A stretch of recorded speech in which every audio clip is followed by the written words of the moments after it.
So sir అంటే మీకు karate అంటే నేర్పించాలని ఒక నైపుణ్యం అదొక చైతన్యాన్ని అంటే మీ ద్వారా ఎంతో మందికి వచ్చింది సార్. ఈ కళ ఎలా స్టార్ట్ అయింది సార్ మీకు? అంటే చిన్నటి నుంచి గురువు ద్వారానా లేకపోతే అకాడమిక్స్లోనా? అసలు ఈ కళ ఎలా స్టార్ట్ అయ్యింది? సో ఎలా వెళ్తుంది, ఇంకా ఇంకా ఎంత వెళ్ళబోతోంది అనేది ఒకసారి మాట్లాడండి. నేను ఫోర్త్ క్లాస్ ఉన్నప్పుడు మా ఇంటి దగ్గర కరాటే క్లాసు చూసి అంటే ఆ సౌండ్స్ విని కొద్ది రోజులు అంటే ఒక 2-3 టైమ్స్ దాన్ని అబ్జర్వ్ చేసి నాకు కూడా జైన్ కావాలన్న ఇంట్రెస్ట్ అనేది వచ్చింది. మా పేరెంట్స్ రిక్వెస్ట్ చేస్తే మా పేరెంట్స్కి థ్యాంక్స్ చెప్పాలి, వాళ్ళు జాయిన్ చేశారు. అలా నా జర్నీ స్టార్ట్ అయింది కరాటేలో. Very happy. కరాటే అప్పటి నుంచి ఇప్పుడైతే స్టార్ట్ చేశాను. ఇప్పుడు 35 ఇయర్స్ కరాటేలో నేను నేర్పిస్తూ ఉన్నాను. నా టీచింగ్ ఎక్స్పీరియన్స్ 32 ఇయర్స్. అది నా జర్నీ స్టార్ట్ అయింది. సో గత 30 ఏళ్ళుగా సార్ మీరు అంటే కరాటేలో ఎంతో ప్రాదర్శంగా కృషితో ఎంతో మందిని తయారు చేశారు. సో మీకు ఎప్పుడైనా అనిపించిందా సార్, అరే కరాటే వదిలేస్తే బాగుండేది, అంటే చిన్నప్పటి నుంచి చేస్తున్నాం కదా, ఏదైనా ఒక రోజు అంటే అనిపించింది ఎవరికైనా రిగ్రెట్, అరే ఒకరోజు రెఫ్ తీసుకుంటే బాగుండేది కదా అంటే? కానీ ఆ తర్వాత తెలిసింది మనకు, అంటే ఇప్పుడు రెఫ్ తీసుకుంటే నా ఆదర్శంగా తీసుకుని చాలామంది ఉంటారు స్టూడెంట్స్ పూర్తిగా. సో వాళ్ళు ఏమనుకుంటారంటే అరే గురువు ఇలా ఉన్నాడు అంటే అలా ఉండకూడదు, అంటే మనం కూడా అలా ఉండాలని ఒక చైతన్యం ఉంటుంది సార్. సో మీకు ఎప్పుడైనా అనిపించిందా సార్ గత 30 ఏళ్ళుగా ఏ ఒక్క రోజైనా అంటే అరే అలసిపోయాం ఈసారి గివప్ ఇచ్చేద్దాం అంటే నెవర్ గివప్ యాటిట్యూడ్తో ఉండాలి, కానీ ఎప్పుడైనా అనిపించిందా సార్ గివప్ అయితే? నేను కరాటే 3rd-4th క్లాస్లో స్టార్ట్ చేసి 7th 8th క్లాస్లో బ్లాక్ బెల్ట్ తీసుకున్న వెంటనే ఒక క్లాస్ స్టార్ట్ చేసి కొద్ది రోజులు స్టూడెంట్ అంటే స్టార్టింగ్లో ఉత్సాహంతో ఒక ఉడుకురెత్తాం అంటారు కదా, ఎస్ నేను కరాటే ఏదైనా చేయగలుగుతానే ఒక ఓవర్ కాన్ఫిడెంట్తో ప్రోగ్రామ్స్ పెట్టడము, తర్వాత క్లాసెస్ రన్ చేయడము, తర్వాత కొంచెం స్టూడెంట్ తగ్గుతుంటే నాకు కొంచెం డిసప్పాయింట్మెంట్ అనిపించింది. ఎస్ నేను ఈ ఫీల్డ్లో రాణిస్తానో లేదో, కరాటే కొద్ది రోజులు చెప్పాలా వద్దా అనే డైలమా ఉండే. కానీ మళ్ళీ నాకు కొద్ది రోజుల తర్వాత అంటే కరాటే ఆపేసి మళ్ళీ 2-3 మంత్స్ తర్వాత మళ్ళీ రీస్టార్ట్ చేసి మళ్ళీ పికప్ స్టార్ట్ చేసినంటే ఇప్పటి వరకు జర్నీ ఆగలేదు. నియర్లీ ఇప్పటి వరకు 2000 అబోవ్ మెంబర్స్కి బ్లాక్ బెల్ట్స్ ఇవ్వడం జరిగింది.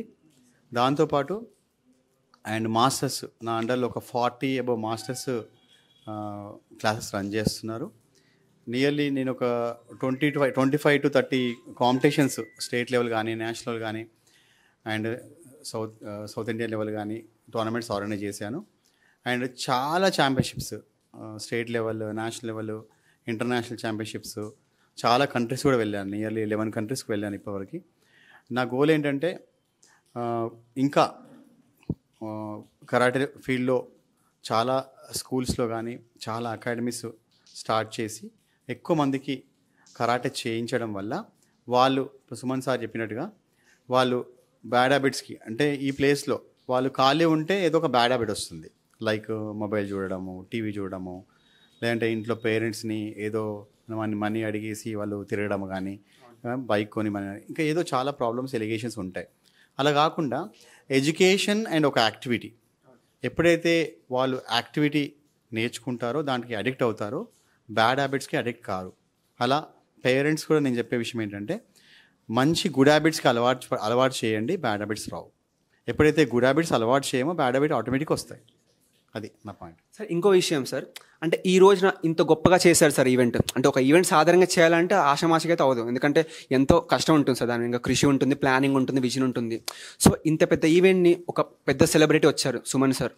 సో 800 మూవీస్ చేసి 11 లాంగ్వేజెస్ చేశారంటే ఆ ఎక్స్పీరియన్స్ తనలో ఎంత ఉందో మీకు కూడా ఒకటి ఉంటుంది, భయం, అరే ఆందోళన ఉంటుంది, అరే ఈ కార్యక్రమం ఎక్కడైతే ఫెయిల్ అయిపోతే అంటే మన రెస్పెక్ట్ ఏమైతే ఉంటుంది పోతుంది. సో మీ యొక్క సిబ్బంది కానివ్వండి సార్, మీ కరస్పాండెన్స్ కానివ్వండి, డిజిటల్స్ అడ్వైజర్స్ కానివ్వండి, మీ యొక్క టీం కానివ్వండి, సో దీన్ని ఇంకా ఎంత కృషి ఉంది సార్? ఎస్, ముఖ్యంగా ఈ కరాటే డే అనేది ఎందుకు నేను స్టార్ట్ చేశానంటే, ఇప్పుడు ఏదైనా ఒక ఈవెంట్ ఒక థీమ్ సక్సెస్ కావాలి అంటే ఫెమిలియర్ కావాలంటే, for example international yoga June 21 ఎప్పుడైతే ఐక్యరాజ్య సమితి ఆమోదించి ప్రపంచమంతా సెలబ్రేట్ చేస్తుంటే యోగా ఫెమిలియర్ అయింది, యోగా అవేర్నెస్ అంటే యోగా ఇంపార్టెన్స్ తెలిసింది జనాలకి. అలా ఇప్పుడు కరాటే కూడా స్పీడ్ యోగా లాంటిది అన్నమాట. ఎప్పుడైతే మనం కరాటే డేస్ కానీ కరాటే కాంపిటీషన్స్ పెట్టి అంటే చాలా కాంపిటీషన్ పెడుతున్నారు మనం హైదరాబాద్లో కానీ ఆల్ ఓవర్ ఇండియాలో number of competition every week చాలా కాంపిటీషన్స్ ఉంటాయి. సంతోషం, అలా కాంపిటీషన్ జరిగితేనే మా మాస్టర్స్ అందరు కలుస్తూ ఉంటాము. తర్వాత పిల్లలకి కాంపిటీషన్లో పార్టిసిపేట్ చేయించడము, వాళ్ళకి స్కిల్ డెవలప్ కావడము, వాళ్ళకున్న ఫియర్ పోవడము మంచి పరిణామం.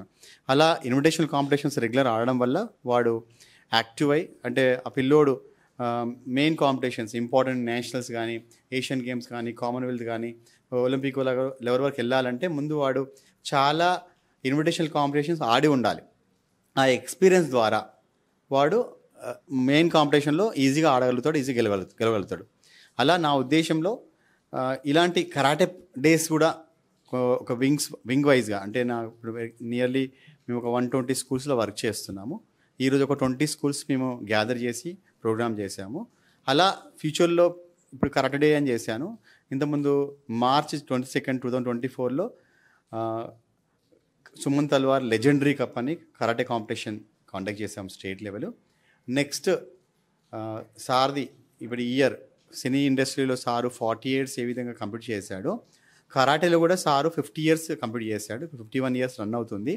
ఆ 50 years కంప్లీట్ అయిన సందర్భంగా ఇలాంటి కరాటే డే ప్రోగ్రామ్స్, దాంతోపాటు సుమన్ తల్వార్ లెజెండరీ కప్, దాంతోపాటు 50 years గోల్డెన్ జూబ్లీ సెలబ్రేషన్స్ మేము టోర్నమెంట్ అండ్ ప్రోగ్రామ్స్ ఆర్గనైజ్ చేయడానికి శ్రీకారం చుడుతున్నాము. దానికి అంతా ప్లానింగ్, అంతా కార్యాచరణ అంతా మొత్తం ప్లాన్ చేసుకున్నాము.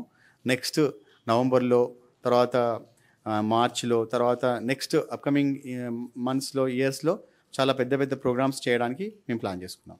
అంటే ప్రాధాన్యంగా సార్ కరాటే అంటే మాకు తెలిసినంత వరకు అది కాన్ఫిడెన్స్ ఇస్తుంది, మనకు ఒక మంచి మనోధైర్యాన్ని ఇస్తుంది, మానసికంగా శారీరకంగా గట్టిగా ఉంటాం. కానీ ప్రాధాన్యంగా అంటే బెల్ట్ వైజ్ ఎలా ఉంటుంది, స్టార్ట్ చేస్తే బాగుంటుంది. అదేవిధంగా సార్ ఇంకో ప్రశ్న, మీ పేరెంట్స్కి ఎలా చెప్తారు సార్? అంటే కొందరు అంటారు, మా కుర్రాడు అసలు ఓన్లీ దీంట్లోనే ఎక్కువగా ప్రోత్సహించబడుతున్నాడు, మేము స్ఫూర్తి తీసుకొని చదువుని దాన్ని ఎలా బ్యాలెన్స్ చేయాలని మీరు చెప్తారు సార్ వాళ్ళ మాటల్లో? ఓకే, మీరు అడిగిన క్వశ్చన్ మంచి క్వశ్చనే. చదువుని యాక్టివిటీ, ఇప్పుడు చదువు అనేది మెంటల్ యాక్టివిటీ. వాడి ఇంట్లో కూర్చొని చదవడము ఒక నాలెడ్జ్ పెరుగుతుంది తప్ప ఫిజికల్గా వాడు ఎలాంటి గ్రోత్ ఉండదు. అండ్ రియల్ ఎడ్యుకేషన్ అనేది నాట్ ఓన్లీ బుక్స్, అంటే బుక్స్లో చదివితేనే ఎడ్యుకేషన్ అనుకోకండి. Books knowledge 50%, remaining 20% sports and games and extra curricular activities like karate, dance, arts and crafts, ఇలాంటి ఎక్స్ట్రా కరికులర్ యాక్టివిటీస్ ఎప్పుడైతే చేస్తాడో 100% ఈజ్ బికమ్ ఎడ్యుకేటెడ్. అది అంటే పిల్లలకి ఎడ్యుకేషన్తో పాటు కంపల్సరీగా యాక్టివిటీ కూడా ఎంకరేజ్ చేయమని, ఏదో ఒక యాక్టివిటీ, ఫిజికల్ యాక్టివిటీ. ఇప్పుడు ఎడ్యుకేషన్ అనేది మెంటల్ యాక్టివిటీ. ఫర్ ఎగ్జాంపుల్ కొన్ని ఇండోర్ గేమ్స్ ఉంటాయి, అది కూడా మెంటల్ యాక్టివిటీసే, లైక్ చెస్, క్యారమ్స్, ఇవి కూడా మెంటల్ యాక్టివిటీసే. ఒక ఫిజికల్ యాక్టివిటీ కంపల్సరీ ఉండాలి. ఇప్పుడు ఫుట్బాల్ అనుకోండి, వాలీబాల్ అనుకోండి, ఎనీ స్పోర్ట్స్, కబడ్డీ అనుకోండి, కరాటే అనుకోండి, ఇట్స్ అ మంచి ఆర్ట్స్ అన్నమాటివి. దాంట్లో ఫిట్నెస్ ఉంటుంది, ఓవరాల్ డెవలప్మెంట్ ఉంటుంది. సార్ చెప్పినట్టుగా కింద పడతాడు, లేస్తాడు, పేషెన్సీ పక్కా. స్పోర్ట్స్లో ఈజ్ బికమ్ ఆల్రౌండర్, బాగా ఓపిక డెవలప్ అవుతుంది, లైఫ్ స్కిల్స్ నేర్చుకుంటాడు, ఎలా బతకాలో తెలుసుకుంటాడు, అలా ముందుకెళ్తాడు. Sir last but not least sir యువతకు అంటే మీరు ఏం చెప్పబోతున్నారు సార్? అంటే చాలామంది ఏమనుకుంటారంటే, అరే స్పోర్ట్స్ ఆడితే అంటే అంత ఉండదు, చదువుకుంటే జాబ్లు ఉన్నాయి, స్పోర్ట్స్లో చాలామంది పాలిటిక్స్ అంటారు, ఒక ఏలో స్టార్ట్ చేస్తే బాగుంటుంది, అంటే అది ఓన్లీ ఫిట్నెస్కి బాగుంటుంది కానీ కెరియర్ పనికిరని చెప్తారు సార్. సో యూజువల్లీ స్పోర్ట్స్లో చూస్తే సార్ బ్యాడ్మింటన్, క్రికెట్కి చాలా ఉంది సార్ ప్రాధాన్యత, ఇంపార్టెన్స్. సో కరాటేకి కూడా ఇంకా గ్రోత్ రావాలి అంటే, వాళ్ళలో ఇంకా మనం చైతన్యం పొందాలంటే కరాటే గురించి ఇంకా మీరు ఏం చెప్పగలచ్చు? అందరూ మామూలుగా క్రికెట్ చాలా ఇష్టపడుతూ ఉంటారు, కానీ దానికన్నా ఎక్కువ మంది నేర్చుకునేది మాత్రం ప్రపంచంలో కరాటే అండి, మార్షల్ ఆర్ట్సే. ఎందుకంటే వేరే కంట్రీలో తీసుకోండి, ఇప్పుడు జపాన్లో తీసుకోండి, నాట్ ఓన్లీ చిల్డ్రన్, ప్రతి ఒక్కరు కరాటే చేస్తారు అక్కడ వాళ్ళు గర్వంగా చెప్తారు, వాళ్ళు కరాటే ప్రాక్టీస్ చేయడం ద్వారానే 90, 100, 110, 120 years వరకు హెల్తీగా లైఫ్ లీడ్ చేస్తున్నారు. ఒక మాటలో చెప్పాలంటే మార్షల్ ఆర్ట్స్ అనేది complete personality development program, overall development, physically, mentally, intellectually, psychological and spiritual development. ఎప్పుడైతే మనం కరాటే ప్రాక్టీస్ చేస్తామో కంపల్సరీగా మన యొక్క లైఫ్ స్పాన్, మనం జనరల్గా మార్షల్ ఆర్ట్ ప్రాక్టీస్ చేయము, లేదంటే ఏం ఫిట్నెస్ చేయము, ఒక 40 yearsకే రోగాల బారిన పడి మనం ఆక్సిడేషన్ అయిపోయి 50 yearsకి మనం డెత్ అయ్యేది ఉంటే, ఈ కరాటే రెగ్యులర్ ప్రాక్టీస్ చేయడం వల్ల 80 to 100 years ఇదే కండిషన్లో బాడీ హెల్తీగా, హ్యాపీగా లైఫ్ని లీడ్ చేయొచ్చు. అంటే కరాటే ద్వారా మనము మన యొక్క ఫుల్ లైఫ్ని ఎంజాయ్ చేయొచ్చు. ఇది మాత్రం నిజం.